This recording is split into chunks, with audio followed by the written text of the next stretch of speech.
Hello everyone, हमारे YouTube channel current affairs connect पर आप सबका स्वागत है। आज की क्लास में हम 23, 24 और 25 अगस्त का करंट अफेयर डिस्कस करेंगे। तो चलिए शुरू करते हैं आज की क्लास। पहला टॉपिक है दूसरा राष्ट्रीय अंतरिक्ष दिवस 2025। तो जो राष्ट्रीय अंतरिक्ष दिवस है वो प्रतिवर्ष 23 अगस्त को मनाया जाता है। ठीक है, और ये इस बार इसका दूसरा संस्करण है, दूसरा राष्ट्रीय अंतरिक्ष दिवस। ठीक है, तो इसके लिए जो कार्यक्रम का आयोजन किया गया था वो भारत मंडपम नई दिल्ली में किया गया था। और दूसरे राष्ट्रीय अंतरिक्ष दिवस की थीम थी आर्यभट्ट से गगनयान, प्राचीन ज्ञान से अनंत संभावनाओं तक। ठीक है, तो जो राष्ट्रीय अंतरिक्ष दिवस है वो 23 अगस्त को मनाया जाता है और इस बार इसकी थीम थी आर्यभट्ट से गगनयान, प्राचीन ज्ञान से अनंत संभावनाओं तक। ठीक है, जो राष्ट्रीय अंतरिक्ष दिवस है वो क्यों मनाया जाता है? तो वर्ष 2023 में 23 अगस्त को जो भारत का चंद्रयान 3 मिशन था, उसके लैंडर विक्रम लैंडर ने चंद्रमा के दक्षिणी ध्रुव पर सफल लैंडिंग, सॉफ्ट लैंडिंग की थी। ठीक है, और दक्षिणी ध्रुव पर सॉफ्ट लैंडिंग करने वाला भारत पहला देश था। चंद्रमा के दक्षिणी ध्रुव पर सॉफ्ट लैंडिंग करने वाला भारत पहला देश था। और चंद्रयान मिशन के अंतर्गत एक विक्रम लैंडर भेजा गया था और एक प्रज्ञान रोवर भेजा गया था। ठीक है, तो 23 अगस्त 2023 को इस विक्रम लैंडर ने चंद्रयान 3 के थ्रू जो भेजा गया था विक्रम लैंडर, उसने चंद्रमा के दक्षिणी ध्रुव पर सुरक्षित और सॉफ्ट लैंडिंग की थी। ठीक है, इसलिए इस उपलक्ष्य में 23 अगस्त को राष्ट्रीय अंतरिक्ष दिवस घोषित किया गया था। और ग्रुप कैप्टन शुभांशु शुक्ला द्वारा नई दिल्ली स्थित नेहरू तारामंडल में एक आर्यभट्ट गैलरी का भी इस अवसर पर उद्घाटन किया गया। ठीक है, शुभांशु शुक्ला के द्वारा इसका आर्यभट्ट गैलरी का उद्घाटन भी किया गया। कहां पर? नई दिल्ली के नेहरू तारामंडल में। अगला है राष्ट्रीय अंतरिक्ष सम्मेलन 2.0। ठीक है, तो इससे पहले कुछ और देख लेते हैं अपन। ये जो चंद्रयान 3 की जो लैंडिंग साइट थी, जहां पर विक्रम लैंडर ने सुरक्षित और सॉफ्ट लैंडिंग की थी, उसका भारत ने नाम दिया था शिव शक्ति पॉइंट। चंद्रयान 3 की थी चंद्रयान 3 की शिव शक्ति पॉइंट नाम दिया था। ठीक है, जिसे इंटरनेशनल एस्ट्रोलॉजी एसोसिएशन ने आधिकारिक रूप से स्वीकार कर लिया था। ठीक है, तो ये है शिव शक्ति पॉइंट, चंद्रयान 3 की लैंडिंग साइट। और चंद्रयान 2 की जो जहां पे लैंड करना था वो दुर्घटनाग्रस्त हो गया था, तो उस साइट को नाम दिया गया था प्रधानमंत्री के द्वारा तिरंगा पॉइंट। ठीक है, जो चंद्रयान फर्स्ट था, उसको जहां पर लैंड करना था वो भी दुर्घटनाग्रस्त हो गया था, तो उस पॉइंट का नाम दिया गया था जवाहर पॉइंट। ये जवाहर पॉइंट भारत के जो राष्ट्रपति थे एपीजे अब्दुल कलाम, उन्होंने सजेस्ट किया था। ठीक है, तो इन तीनों नामों को इंटरनेशनल एस्ट्रोलॉजी एसोसिएशन ने आधिकारिक रूप से स्वीकार कर लिया था। तो चंद्रयान 3 की जो लैंडिंग साइट थी उसका नाम था शिव शक्ति पॉइंट। 2 की जो लैंडिंग साइट जहां पर लैंड करना था लेकिन वो सफल नहीं हो पाया था, वहां पर दुर्घटनाग्रस्त हो गया था, तो उस पॉइंट का नाम दिया गया था तिरंगा पॉइंट। और चंद्रयान फर्स्ट के लिए जो साइट थी उसका नाम दिया गया था जवाहर पॉइंट। ठीक है, तो ये ध्यान में रख लेना। नेक्स्ट है राष्ट्रीय अंतरिक्ष सम्मेलन 2.0। ठीक है, जो ये नेशनल मीट है स्पेस के लिए भारत की, तो दूसरी जो नेशनल मीट है इसका आयोजन किया गया है 22 अगस्त को भारत मंडपम नई दिल्ली में। कहां पर किया गया? भारत मंडपम नई दिल्ली में 22 अगस्त को। ठीक है, और किसके द्वारा इसको आयोजित किया गया? तो भारतीय अंतरिक्ष अनुसंधान संगठन इसरो के द्वारा इसको आयोजित किया गया। और इसकी थीम रखी गई थी विकसित भारत 2047 के लिए अंतरिक्ष प्रौद्योगिकी और अनुप्रयोगों का लाभ उठाना। ठीक है, leveraging space technology and application for विकसित भारत 2047। ठीक है, और इसका उद्देश्य था अंतरिक्ष अनुप्रयोगों के अगले दशक के रोडमैप को आकार देना। नेक्स्ट टॉपिक है युवा बौद्ध विद्वानों का तीसरा अंतर्राष्ट्रीय सम्मेलन। तो इसका आयोजन है 22 अगस्त को डॉक्टर अंबेडकर अंतर्राष्ट्रीय केंद्र नालंदा सभागार नई दिल्ली में किया गया। तो युवा बौद्ध विद्वानों के तीसरे अंतर्राष्ट्रीय सम्मेलन का आयोजन कहाँ किया गया? तो ये नई दिल्ली में किया गया। ठीक है, और किसके द्वारा किया गया? तो ये भारत सरकार के संस्कृति मंत्रालय के तत्वाधान में अंतर्राष्ट्रीय बौद्ध परिसंघ के द्वारा इसका आयोजन किया गया और इसकी थीम थी 21वीं सदी में बुद्ध धम्म में ज्ञान का संचरण। ठीक है, तो युवा बौद्ध विद्वानों के तीसरे अंतर्राष्ट्रीय सम्मेलन की थीम क्या थी? 21वीं सदी में बुद्ध धम्म में ज्ञान का संचरण। ठीक है, नेक्स्ट है एशिया प्रशांत प्रसारण विकास संस्थान AIBD का 23वां महाधिवेशन। तो ये कहाँ आयोजित हुआ है? तो ये थाईलैंड के फुकेत में इसका आयोजन किया गया है, थाईलैंड के फुकेत में। ठीक है, तो थाईलैंड के फुकेत में आयोजित 23वें महाधिवेशन के दौरान भारत को AIBD का कार्यकारी बोर्ड का अध्यक्ष निर्वाचित किया गया है। तो इसके 23वें महाधिवेशन के दौरान AIBD के कार्यकारी बोर्ड का अध्यक्ष किसे निर्वाचित किया गया है? तो भारत को किया गया है और इससे पहले भारत 2016 में एक बार इसका अध्यक्ष, कार्यकारी परिषद का अध्यक्ष रह चुका है। ठीक है, और 23वें AIBD महाधिवेशन हुआ था, उसके अध्यक्ष थे प्रसार भारती के CEO गौरव द्विवेदी। ठीक है, तो भारत का जो राष्ट्रीय प्रसारण संस्था है प्रसार भारती, तो उसके CEO है गौरव द्विवेदी। तो इसके महाधिवेशन के अध्यक्ष थे और इसकी थीम थी इस महाधिवेशन की जनता, शांति और समृद्धि के लिए मीडिया। ठीक है, तो भारत को एशिया प्रशांत प्रसारण विकास संस्थान का कार्यकारी बोर्ड का अध्यक्ष निर्वाचित किया गया है और भारत दूसरी बार इसका अध्यक्ष निर्वाचित हुआ है। एक बार पहले 2016 में भारत इसकी कार्यकारी परिषद का, कार्यकारी बोर्ड का अध्यक्ष रह चुका है। ठीक है, अब देख लेते हैं एशिया प्रशांत प्रसारण विकास संस्थान के बारे में, AIBD के बारे में। तो इसकी स्थापना 1977 में यूनेस्को के तत्वाधान में की गई थी। ठीक है, और ये एक क्षेत्रीय अंतर सरकारी संगठन है और इसका सचिवालय है वो कुआलालंपुर मलेशिया में स्थित है और इसके 45 देशों से 92 से अधिक सदस्य संगठन है। ठीक है, और भारत इसका एक संस्थापक सदस्य है और भारत को रिप्रेजेंट करता है प्रसार भारती। ठीक है, प्रसार भारती भारत को एशिया प्रशांत प्रसारण विकास संस्थान में रिप्रेजेंट करता है। ठीक है, नेक्स्ट टॉपिक है रूहमेंटिक। तो ये द्वितीय वैश्विक आध्यात्मिक पर्यटन सम्मेलन है। क्या है ये? द्वितीय वैश्विक आध्यात्मिक पर्यटन सम्मेलन रूहमेंटिक, और इसका आयोजन 27 अगस्त को मध्य प्रदेश के उज्जैन में किया गया। कहाँ पर किया गया? 27 अगस्त को मध्य प्रदेश के उज्जैन में। ठीक है, और किसके द्वारा किया गया? तो PhD chamber of commerce and industry तथा भारत सरकार का जो पर्यटन मंत्रालय है उसके सहयोग से मध्य प्रदेश पर्यटन बोर्ड के साथ इसका आयोजन किया गया। ठीक है, तो इसमें 3 संगठन शामिल थे, एक तो PhD chamber of commerce and industry, दूसरा भारत सरकार का पर्यटन मंत्रालय और तीसरा मध्य प्रदेश पर्यटन बोर्ड। इन तीनों के द्वारा रूहमेंटिक जो द्वितीय वैश्विक आध्यात्मिक पर्यटन सम्मेलन है उसका आयोजन 27 अगस्त को उज्जैन में किया गया। ठीक है, नेक्स्ट है 68वां राष्ट्रमंडल संसदीय सम्मेलन। तो यह है 68वां राष्ट्रमंडल संसदीय सम्मेलन है, वो 5 से 12 अक्टूबर 2025 तक ब्रिज टाउन बारबाडोस में आयोजित किया जाएगा। इसका आयोजन अक्टूबर में होगा, 5 से 12 अक्टूबर तक। कहाँ? ब्रिज टाउन बारबाडोस में, और इसमें भारतीय प्रतिनिधिमंडल का नेतृत्व है वो लोकसभा अध्यक्ष ओम बिरला करेंगे। ठीक है, नेक्स्ट है ऑल इंडिया स्पीकर्स कॉन्फ्रेंस। तो ऑल इंडिया स्पीकर्स कॉन्फ्रेंस है, उसका आयोजन 24-25 अगस्त को दिल्ली विधानसभा में किया गया। तो कहाँ पर किया गया? नई दिल्ली विधानसभा में 24-25 अगस्त को ऑल इंडिया स्पीकर्स कॉन्फ्रेंस का आयोजन। ठीक है, इसका उद्घाटन है वो केंद्रीय गृह मंत्री और सहकारिता मंत्री अमित शाह द्वारा किया गया। और ये ऑल इंडिया स्पीकर्स कॉन्फ्रेंस का आयोजन किस लिए किया गया था? तो ये स्वतंत्रता सेनानी विठल भाई पटेल के केंद्रीय विधानसभा के पहले निर्वाचित भारतीय स्पीकर बनने के 100 वर्ष पूर्ण होने के उपलक्ष्य में इसका आयोजन किया गया था। ठीक है, तो केंद्रीय विधानसभा के पहले निर्वाचित भारतीय स्पीकर बनने का ये शताब्दी वर्ष है। ठीक है, 1925 में विठल भाई पटेल केंद्रीय विधानसभा के पहले निर्वाचित भारतीय स्पीकर बने थे, तो इसलिए इसका आयोजन किया गया। और कहाँ पर किया गया? दिल्ली विधानसभा में। नेक्स्ट है एकीकृत वायु रक्षा हथियार प्रणाली IADWS।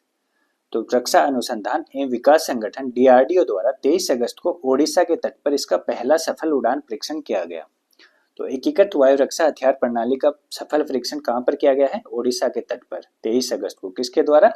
DRDO के द्वारा। ठीक है, और ये एकीकृत वायु रक्षा हथियार प्रणाली है वो एक बहुस्तरीय वायु रक्षा प्रणाली है। इसमें 3 घटक शामिल है। कितने घटक हैं इसके? 3 घटक शामिल है। ठीक है, तो ये मल्टीलेयर एयर डिफेंस सिस्टम है और इसमें 3 घटक है, इसमें 3 कंपोनेंट है इसके। पहला है त्वरित प्रतिक्रिया सतह से हवा में मार करने वाली मिसाइलें, QRSAM, quick response surface to air missile. ठीक है, तो इनको DRDO के द्वारा डिजाइन और विकसित किया गया है और इनकी रेंज है वो 3 से 30 किलोमीटर तक है। तो इसकी रेंज है वो 3 से 30 किलोमीटर तक है और इसको DRDO द्वारा डेवलप किया गया है। ठीक है, इसका दूसरा घटक है उन्नत अति लघु दूरी वायु रक्षा प्रणाली, VSWORDS।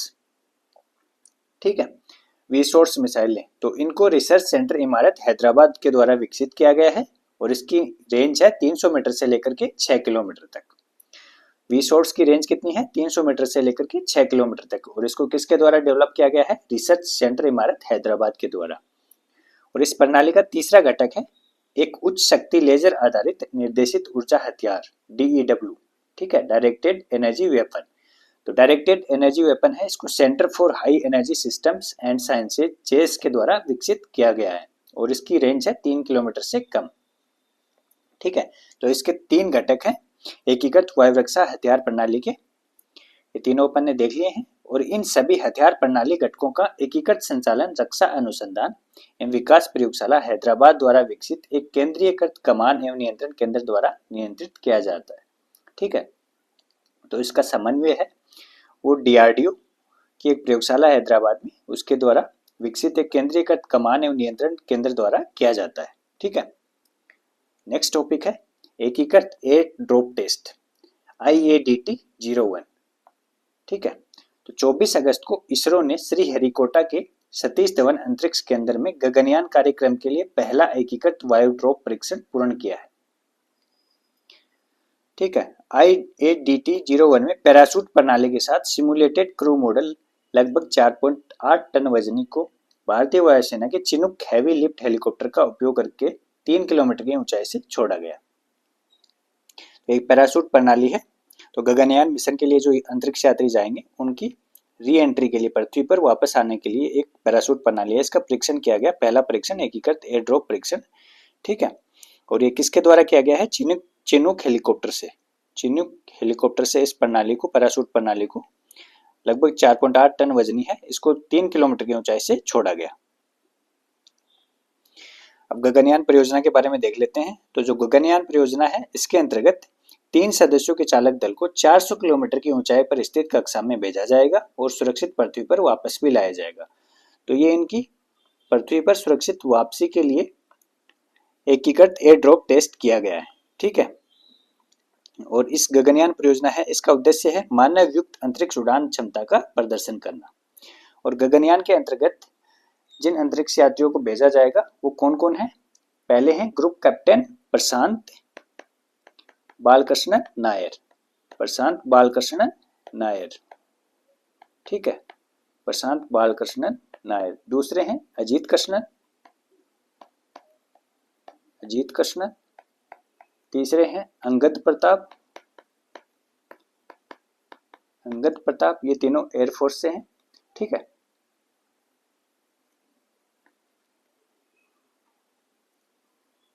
Wing commander Shubhanshu Shukla. चौथे हैं विंग कमांडर शुभांशु शुक्ला।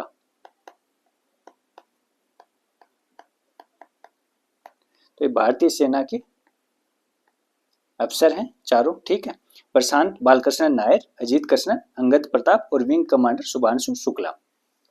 इन चारों को गगनयान परियोजना के अंतर्गत इनमें से भेजा जाएगा 3 लोगों को। ठीक है, इन 4 लोगों को इस अभियान के लिए चुना गया है।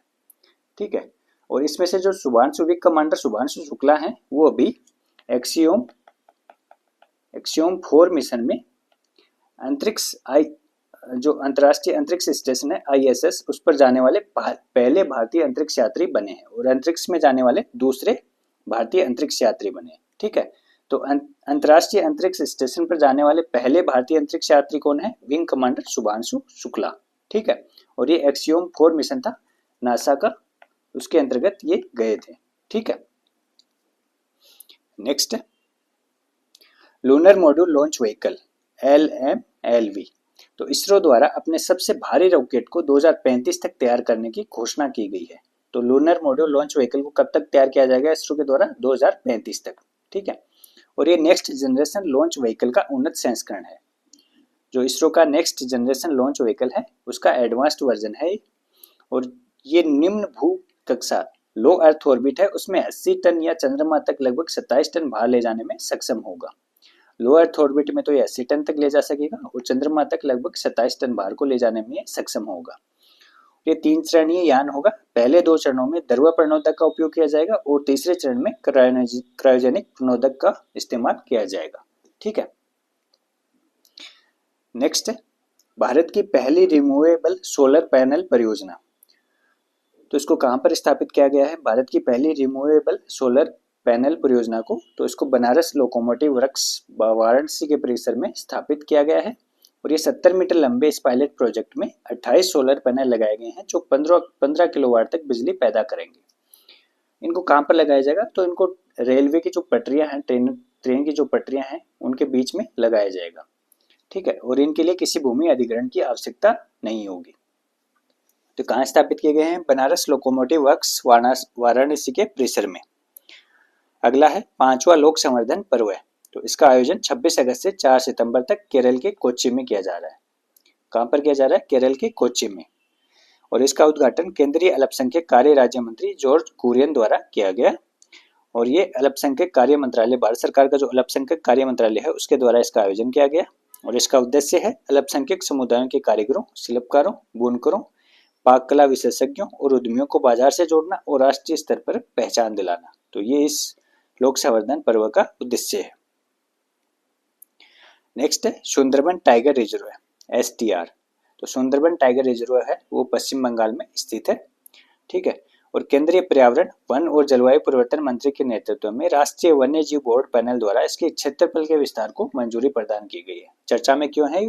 क्योंकि सुंदरबन टाइगर रिजर्व है उसके एरिया में विस्तार को मंजूरी दी गई है केंद्रीय पर्यावरण, वन और जलवायु परिवर्तन मंत्री के नेतृत्व में राष्ट्रीय वन्य जीव बोर्ड द्वारा। ठीक है, और विस्तार के बाद क्षेत्रफल की दृष्टि से 7वें स्थान से दूसरे स्थान पर आ जाएगा। तो सुंदरबन टाइगर रिजर्व है ये अभी भारत का 7वां सबसे बड़ा टाइगर रिजर्व है, और इस विस्तार के बाद अभी भारत का दूसरा सबसे बड़ा टाइगर रिजर्व हो जाएगा। तो भारत का सबसे बड़ा टाइगर रिजर्व कौन सा है? तो वो है नागार्जुन सागर श्रीशैलम टाइगर रिजर्व, और ये कहाँ स्थित है? तो ये आंध्र प्रदेश में स्थित है। और दूसरा कौन सा हो गया? सुंदरबन टाइगर रिजर्व, ये पश्चिम बंगाल में स्थित है। ठीक है, तो सुंदरबन टाइगर रिजर्व में मैंग्रोव वनस्पति है, मैंग्रोव वनस्पति है, वहां पर बाघ पाए जाते हैं। मैंग्रोव वनस्पति में बाघ पाए जाते हैं। ठीक है, नेक्स्ट है पहला खेलो इंडिया वाटर स्पोर्ट्स फेस्टिवल 2025। तो पहला खेलो इंडिया वाटर स्पोर्ट्स फेस्टिवल है उसका आयोजन कहां पर किया गया? तो 21 से 23 अगस्त तक श्रीनगर की डल झील में, जम्मू कश्मीर के श्रीनगर की डल झील में इसका आयोजन किया गया है, पहले खेलो इंडिया वाटर स्पोर्ट्स फेस्टिवल का। ठीक है, और इसका जो स्लोगन था वो था डल लेक की शान, खेल से बड़े पहचान, और इसका शुभंकर था हिमालयन किंगफिशर। और पहले खेलो इंडिया वाटर स्पोर्ट्स फेस्टिवल का आयोजन किया गया था केंद्रीय युवा कार्य एवं खेल मंत्रालय और भारतीय खेल प्राधिकरण के सहयोग से जम्मू और कश्मीर खेल परिषद के द्वारा। और इसमें पदक स्पर्धाएं कौन कौन सी थी? तो पदक स्पर्धाएं थी रोइंग, कैनोइंग और कयाकिंग। और इसमें प्रदर्शन स्पर्धा थी वो थी वाटर स्कीइंग, शिकारा रेस और ड्रैगन बोट रेस। ये हिमालयन किंगफिशर है। ठीक है, ये इसका शुभंकर था हिमालयन किंगफिशर। और पहले खेलो इंडिया वाटर स्पोर्ट्स फेस्टिवल में प्रथम स्थान पर रहा है मध्य प्रदेश। मध्य प्रदेश ने 10 गोल्ड पदक जीते हैं और टोटल 18 पदक जीत करके पदक तालिका में शीर्ष स्थान हासिल किया है। दूसरे स्थान पर ओडिशा रहा और केरल तीसरे स्थान पर रहा। तो पहले स्थान पर मध्य प्रदेश, दूसरे स्थान पर ओडिशा और तीसरे स्थान पर केरल रहा है। ठीक है, और इसमें राजस्थान एक कांस्य पदक जीत करके पदक तालिका में 18वें स्थान पर रहा। राजस्थान इसमें 18वें स्थान पर रहा है और इसने एक ब्रॉन्ज मेडल जीता है। और किन्होंने जीता है? वो तो वो जीता है दिनेश कुमार और विनीत थालोड़ ने। ये दोनों सीकर के रहने वाले हैं और इन्होंने लाइट वेट डबल स्कल पुरुष 1000 मीटर रोइंग स्पर्धा में ये कांस्य पदक जीता है। तो राजस्थान का इसमें पदक तालिका में 18वां स्थान है और राजस्थान ने एक कांस्य पदक जीता है किसमें, रोइंग स्पर्धा में। नेक्स्ट है विश्व तीरंदाजी युवा चैंपियनशिप 2025। तो विश्व तीरंदाजी युवा चैंपियनशिप का ये 19वां संस्करण था और इसका आयोजन 17 से 24 अगस्त तक कनाडा के विनिपेग में किया गया और भारत ने इसमें कुल 8 पदक जीते हैं। तो भारत ने टोटल कितने पदक जीते हैं, 8, जिसमें से 4 गोल्ड हैं, 2 सिल्वर हैं और 2 ब्रोंज हैं। तो इसमें भारत ने टोटल 8 पदक जीते हैं और ये पदक तालिका में दूसरे स्थान पर रहा है। भारत पदक तालिका में कौन से स्थान पर रहा है, दूसरे स्थान पर, 8 पदक जीत करके, ठीक है। और इसका आयोजन कनाडा के विनिपेग में किया गया और इसमें भारत की जो सर्वरी सेंडे है उसने रिकर्व अंडर 18 महिला व्यक्तिगत श्रेणी में गोल्ड जीता है। किसने जीता है, सर्वरी सेंडे ने। कौन सी कैटेगरी में, रिकर्व अंडर 18 महिला व्यक्तिगत श्रेणी में। और चिकित्सा तानीपर्थी ने कंपाउंड अंडर 21 महिला व्यक्तिगत श्रेणी में गोल्ड जीता है। तो अंडर 18 में जीता है रिकर्व में सर्वरी सेंडे ने और कंपाउंड अंडर 21 में जीता है चिकित्सा तानीपर्थी ने, ठीक है। इन दोनों ने गोल्ड जीता है। और जो अगली विश्व तीरंदाजी युवा चैंपियनशिप होगी उसका आयोजन 2027 में तुर्की के अंताल्या में किया जाएगा। ठीक है। नेक्स्ट है डूरंड कप 2025।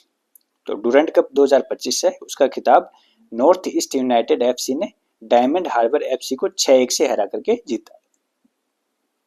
किसने जीता है, नॉर्थ ईस्ट यूनाइटेड एफसी ने। उसके फाइनल मैच का आयोजन कोलकाता के युवा भारती क्रीड़ांगन में किया गया। तो इसका खिताब जीता है नॉर्थ ईस्ट यूनाइटेड एफसी ने, किसको हरा करके, डायमंड हार्बर एफसी को 6-1 से हरा करके। और इसके फाइनल मैच का आयोजन था वो कोलकाता के युवा भारती क्रीड़ांगन में किया गया है। अब कुछ वन लाइनर है वो देख लेते हैं।